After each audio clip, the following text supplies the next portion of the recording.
কারো ব্যক্তির সরকার না। আমরা তো জনগণের আন্দোলনের সরকার, কারো তো ভয় পাওয়ার কথা না। তাহলে আপনাদের আমলে কারা আবার নতুন করে এই নির্বাচনকে বানচাল করার ষড়যন্ত্রে লিপ্ত, তাদের নাম আপনারা প্রকাশ করতে হবে।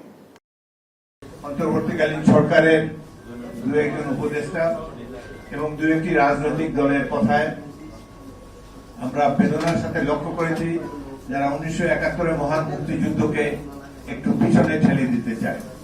সংবিধান সংশোধন করা এটি কেবলমাত্র নির্বাচিত প্রতিনিধি, গণপ্রতিনিধিদের কাজ।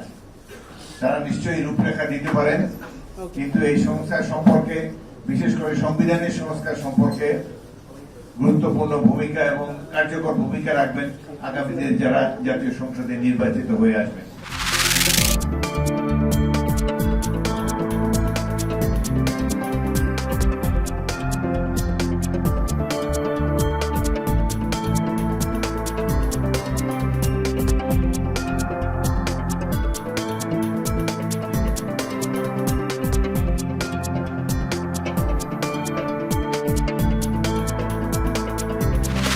ঐকমত্যের ভিত্তিতে রচিত এবং প্রত্যাশিত স্বাক্ষরিত সনদের বাধ্যবাধকতা নিশ্চিত করা এবং বাস্তবায়নের পদ্ধতি কি হবে তা রাজনৈতিক দলগুলোর সঙ্গে আলাপ আলোচনার মাধ্যমে নির্ধারণ করা দরকার।